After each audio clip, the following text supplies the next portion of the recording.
Hey folks, welcome back. I'm your host, R.R. Slugger, and I'm not here to ruin your childhood. Plenty of people love the Toa Metru, and with good reason. They're fine toys, and for some folks, the story of Metru Nui really captivated them. I don't want to take any of that away, nor should I have the ability to do so. After all, everything that follows is just the opinion of one slug on the internet. With that being said, let's make a demarcation of what this video is and what it isn't. This isn't going to be a long-winded slam dunk on an old LEGO toy line from 2004 and why you shouldn't like it. To be frank, it matters not to me which side of the fence you personally fall on. I'm not trying to change anyone's mind here. If you like what I have to say, great. If you don't, great.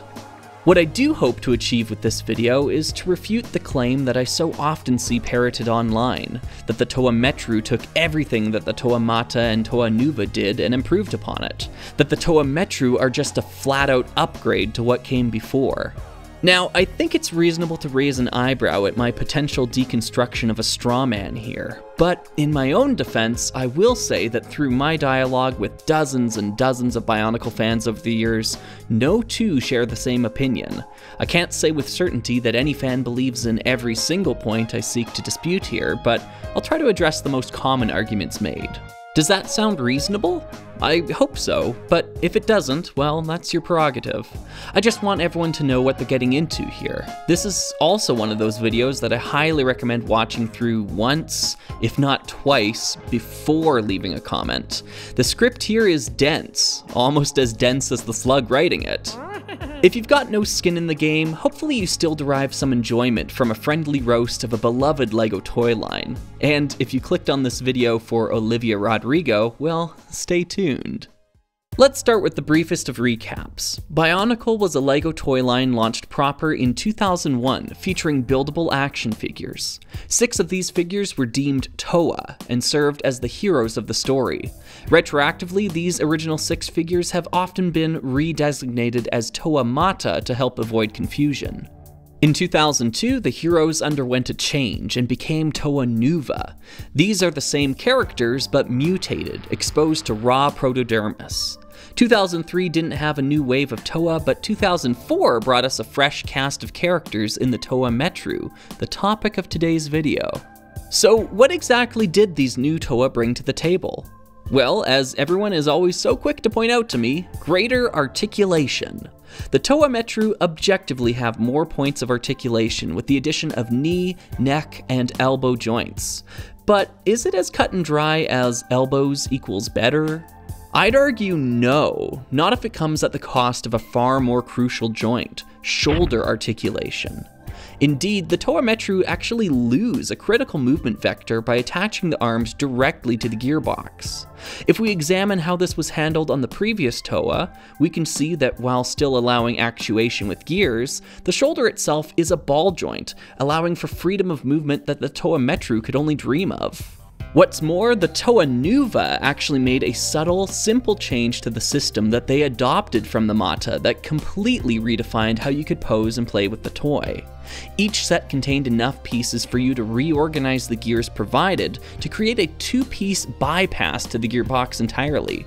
By locking the gear system down, now you could rely on those before-mentioned shoulder joints to do all the heavy lifting you needed. Then, in a snap, you could transition back to the geared play feature without having to remove any pieces. My friends, this is the perfect system. It's this slug's opinion that the Toa Nuva discovered the idyllic compromise between play and display for Bionicle all the way back in 2002. The fact that the LEGO group would discard this methodology completely, rather than expanding on it, continues to baffle me. Locking down the gearbox on the Toa Metru is a more tedious affair. Moreover, it doesn't actually solve anything for these figures. While it will prevent the arms from flopping around errantly, remember that the Toa Metru have no shoulder joints, so there is no play to be had in this mode, only display. It's of course possible to simply remove the gears altogether, as 2005's Toa Hagah partly did, but even then, the range of motion is equally limited to what it was before, and we've essentially just given up on the idea that Bionicle toys should have a gear-based play feature. Rather than innovate, we've conceded, and that's kinda sad. The Toa Metru weren't designed with a gear system, they were burdened with one. Not to overstate my case here, but I think the torso design of the Toa Metru really is the worst of both worlds. It facilitated what I considered to be the most limited execution of a gear play feature in a Toa line, and severely hindered its figures in the process. Even the Toa Hagah tried to do something more interesting with the concept by moving the gears out to the limbs, and you certainly won't catch me defending those guys very often. Now, it wouldn't be fair of me to simply dismiss the innovations in articulation that the Metru did help bring to the Toa. From the waist down, the Toa Metru are rocking it, happily adopting the leg design of 2003's Rakshi. I know folks go nuts for the knees, but it's been my observation that the most understated contribution they brought is in the neck. While it's fair to say that that too was borrowed from the Rakshi, nonetheless, in my opinion, this is the single greatest thing about the Toa Metru compared to their predecessors. So what else are the Toa Metru claimed to have brought to Bionicle? Believe it or not, but I've often seen them lauded as being the forebearers of alternate weapon modes. Take Nuju for instance. Instead of wielding his twin ice spikes, he can fasten them to each foot, creating a pair of crampons. Cool, but really familiar. Hey, wait a second, this is another Toa Nuva innovation, copied and derogated. Kopaka could already create skis using his ice blade. Nuju isn't really breaking new ground here. Other examples include Tahu turning his flame swords into a lava surfboard, Gali turning her axes into flippers, and Pohatu combining his climbing claws to create a kick-worthy projectile. The Toa Metru equivalents had back storage, and back storage as their alternate modes. Geez, really thinking outside the box there, guys. All this copycatting going on naturally leads me to my next point of contention. The Toa Metru are just clones of one another, with the sole points of variation being how the neck and hips are connected. That's it. Not only does this lead to mind-numbing construction, but it removes any chance the toys themselves had to convey a sense of character or individuality. What really grinds my gear system is how the Toa Metru aren't truly new characters to us. We were first introduced to them as the Toa Hagah in 2001, but here's the kicker. Back then, they all had unique builds and silhouettes. Even with less than 30 pieces, these $3 sets showed more variation between them than their much later, much larger counterparts. How? How did we let this happen? Remember Toa Hagah no Kama's distinctly long arms? Well, too bad. Now she has the same stubby ones as the rest. Remember how Toa Hagah Onawa stood head and shoulders above his peers? Now he's middle of the pack, even though they had the ability to get this right. It's just frustrating when uniquity is traded for uniformity, and what differences these characters already had are ignored. Now, every time I bring up the clone construction of the Toa Metru, folks are all too happy to point to the Borak and say, they did it too! Listen, we're comparing Toa here. You don't bring up the Borak or the Borak Kal, and I won't bring up the Vaki or the Vizorak, okay? The very fact that the Toa Metru are even mentioned in the same breath as hive-minded drones meant to swarm Matanui with human wave tactics should speak volumes. These are not clone troopers from Star Wars. These are supposed to be individual characters with personality, and the toys do not convey that. Speaking to the design of the hips for the Toa Metru, as previously mentioned, they can be adjusted to affect the height of the character. Unfortunately, in my opinion, there seems to be only one height to set them at to retain proper-looking proportions throughout the rest of the figure, and only one character gets it right. Toa Whenua opts for the shortest stature, and in doing so, fixes two problems in one. Firstly, unlike his taller brethren, his arms actually reach down to mid-thigh level, and as a result, don't appear stunted. Before you ask, barring the obvious outliers, the Toa Mata and the Toa Nuva pass this test easily. Secondly, by setting the hips flush with the torso, it fills this unsightly gap that is otherwise created. There's a reason Nuju's promotional artwork obfuscates these issues as much as it can. I always thought he looked awesome in this shot, but once I built him for myself, I discovered the trickery at play here. Don't get me wrong, creating characters with differing heights is welcomed, but as with so much surrounding the Toa Metru, there just had to be a better way.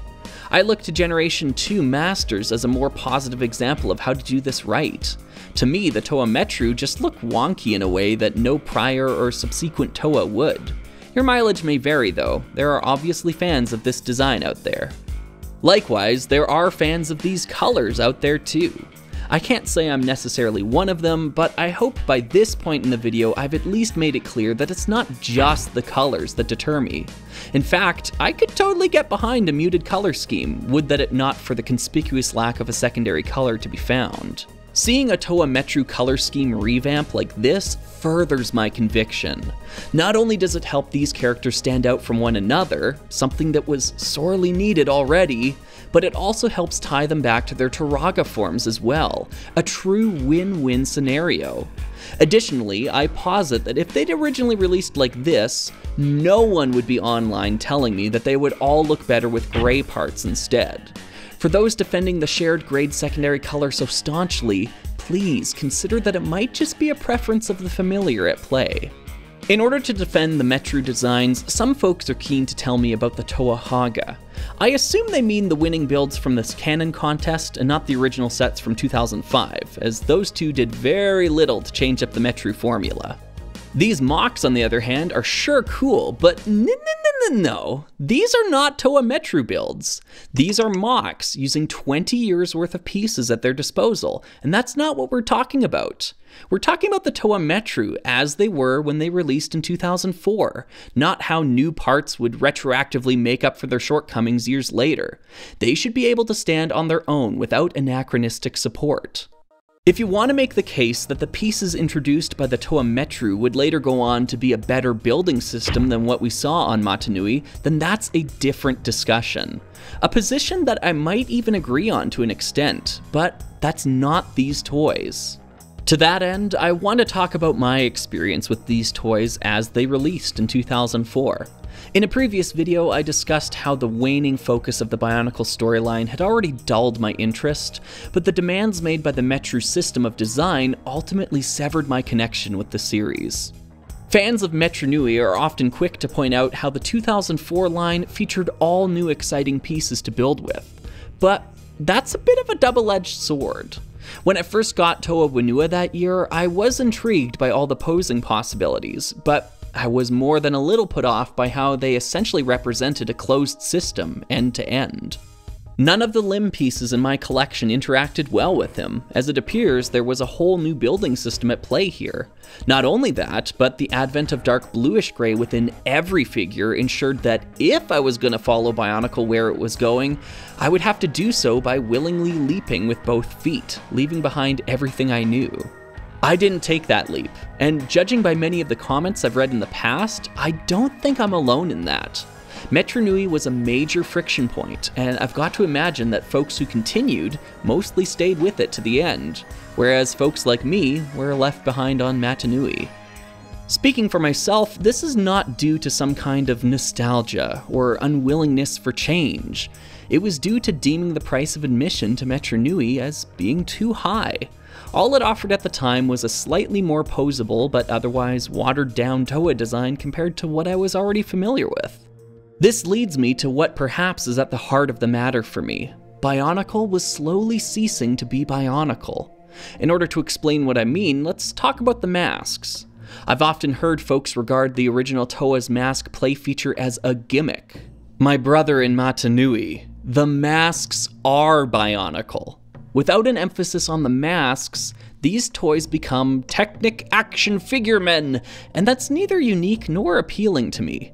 I can understand that to anyone who's too young to have experienced the original launch of Bionicle, I probably sound like Grandpa Slugger who's up past his bedtime right now. But believe me, this isn't the coolest part of this image. This is. The idea that there were these great masks of power to be found in the sand, underwater, on a mountain, abandoned for who knows how long, waiting for the Toa to find them, now that's intrigue. The Toa drew their power from these masks, and collecting new ones unlocked new powers. Should they lose their masks in combat, however, they would be at a distinct disadvantage. Early on, Bionicles were meant to be seen without their masks, depending on the situation. Promotional art even depicts this prevalently. But as time went on, the slow erosion from mask to face began to take hold, and pretty soon it was evident that masks were only such in name. Bionicles just had faces now. Consider this. If a Toa supposedly draws its power from a mask, but at the same time cannot lose said mask, what's the point of giving the masks powers? The Toa could just possess these abilities innately, and nothing would change. When masks became faces, Bionicle ceased to be Bionicle. At least in this slug's opinion. Obviously, your definition of Bionicle might be different than mine, but to me, a Bionicle, specifically a Toa, needs 3 things. Number 1, an emphasis on the masks. This doesn't have to be a play feature or mask pack collecting, but it does need to be something that acknowledges the separation between face and mask. Ideally, the masks can be worn by several characters, not just custom creations to fit one specific person. The figures should also be able to adequately exist without their mask on. There's a reason this Bionicle face became iconic for the series, and no, it's not simply nostalgia. The axle mouth connection and gawky design of later Toa heads leads me to think that this visage was never meant to be seen. Yikes. Number 2, I believe that Bionicles should feature dynamic and interesting gear functions. I know that might sound a bit arbitrary, but if they don't embrace their Technic origins, then they just become plain old action figures, and I might as well be playing with Galador at that point. That's partially why something like a Master from Generation 2 feels more like Bionicle to me than an Anika build, despite the CCBS parts. Generation 2 returns to the promise made by those original Toa Mata, one that had become abandoned along the way. Number 3, the Toa should be distinct from each other while still looking related. Obviously, I've already made the case that the Mata and the Nuva succeed at this, while the Metru and the Hordika fail, but I will say that later waves like the Toa Mari seem to do this better than any that came before, so kudos to them. Were it not for the Mari utterly flunking my first 2 points of criteria, I'd be really interested in them, but alas, they're not my Bionicle. Maybe they're yours though. Maybe the name Bionicle means something different to you than it does to me. Ultimately, if you personally view the Toa Metru as some sort of balance point between the Technic stylings of Slugger engineering and the action figure sensibilities of Anika builds, and you view this concoction of half measures as a good thing, then power to you. Evidently, I don't see what you see in these figures, but hopefully I've been able to express what I see in these figures. To me, the Toa Metru represent 1 step forward, 3 steps back in what they brought to Bionicle and what was subsequently lost as a result. I think Olivia Rodrigo said it best. But it's always 1 step forward and 3 steps back. And it used to be about collecting all of the masks. It's always 1 step forward and 3 steps back. Sure, we gave them knees, but please don't try to pose their upper half.